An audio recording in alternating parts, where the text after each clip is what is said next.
আমাদের সম্পত্তি নষ্ট হয়েছে, আমরা দেখতে যাব না?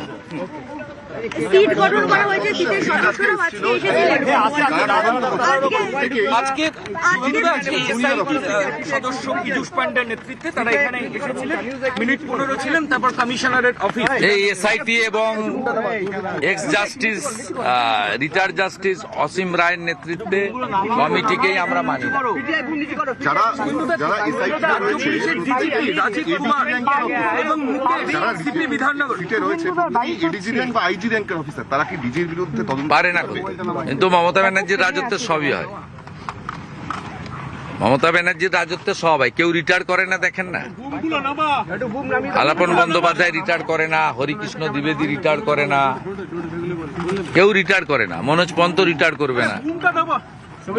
আরডি মিনাকে 12 বার এক্সটেনশন দেওয়া হয় দিল্লিতে রেসিডেন্ট কমিশনারকে, 12 বার, 12 টাইম এক্সটেনশন।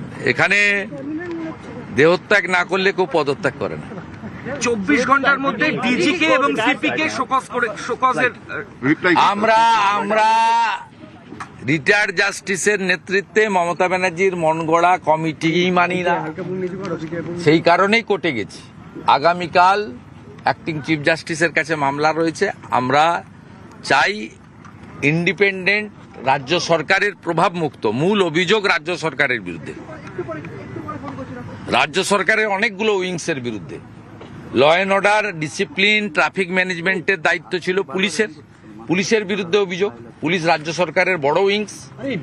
স্পোর্টস ডিপার্টমেন্ট এটার অনুমোদন দিয়েছে, তারা এই স্টেডিয়াম ব্যবহার করতে দিয়েছে। স্পোর্টস ডিপার্টমেন্টের বিরুদ্ধে অভিযোগ। অতএব স্বাভাবিকভাবে যে রাজ্য সরকারের বিরুদ্ধে অভিযোগ, তারা তদন্ত কমিটিতে থাকলে নিরপেক্ষ তদন্ত হতে পারে না, 1 নম্বর। সেকেন্ড হচ্ছে অন্তত 300 কোটি টাকার মানি ট্রেল হয়েছে। It's a financial crime also. Money laundering অ্যাক্টে যারা দায়িত্ববান দেশের আইন অনুযায়ী ইনভেস্টিগেশন করার, তাদেরকে ইনভেস্টিগেশন করতে দিতে। मैं जो मांग किया कोर्ट में है, I am also a petitioner. Tomorrow fixed है, इसलिए पहले बोल देना ठीक नहीं होगा। कोर्ट को सम्मान करना चाहिए। কি বললো? আমরা চাকরির ব্যাপার মানে গেট বন্ধ করে দিয়েছে। গেট বন্ধ তো বাইরে করেছিল গভর্নরকে যদি করতে পারে, এলওপি কে করতে পারে। ওটা স্টেডিয়ামটা ভেঙেছে, বাইরে দেখে থাকুন, জলের বোতল সব লাইন করে পড়ে আছে, ব্যবসা করেছে। আমি অনুরোধ করব আমাকে এবং আমার কলিগ এমএলএদেরকে স্টেডিয়াম দেখতে দাও। স্টেডিয়াম ভেঙে দিয়েছে, শত কোটি টাকার স্টেডিয়াম, এবং এই স্টেডিয়ামে আগের গভর্নমেন্ট তৈরি করেছে। এবং আন্ডার-17 যখন হয়, আন্ডার-17 ওয়ার্ল্ড কাপ যখন হয়, ভারত সরকার এখানে টাকা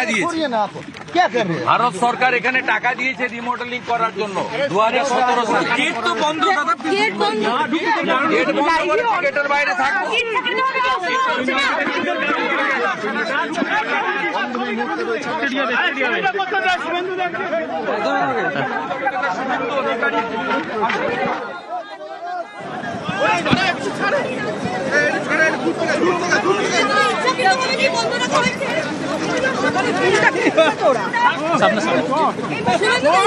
প্রথমে বিধাননগর কমিশনার, তারপর যুব ভারতী ক্রীড়াঙ্গনে ঢুকতে যান শুভেন্দু অধিকারী। রাজ্যের বিরোধী দলনেতা, তাকে প্রশ্ন করা হলে তিনি বলেন যে এ তো রাজ্যের মানুষের টাকায় তৈরি, সেই মানুষের টাকার ক্ষয়ক্ষতি হয়েছে, তারও টাকা, সেই টাকার ক্ষয়ক্ষতি হয়েছে, সম্পত্তি নষ্ট হয়েছে, তিনি দেখতে যাবেন না।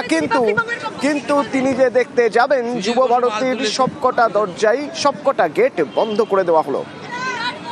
শুভেন্দু অধিকারী জানালেন তিনি বাইরেই অপেক্ষা করবেন।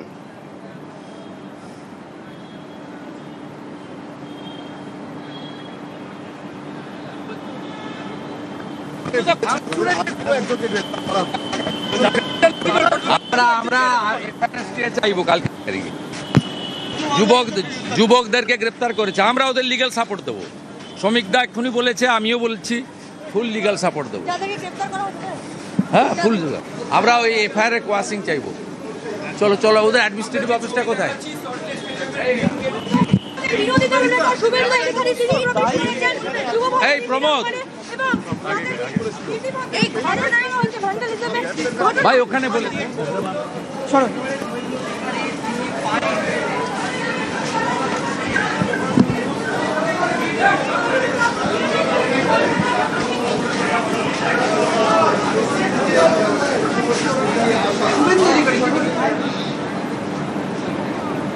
সিট গঠন করা হয়েছে, সিটের সদস্যরা আজকে এসেছিলেন।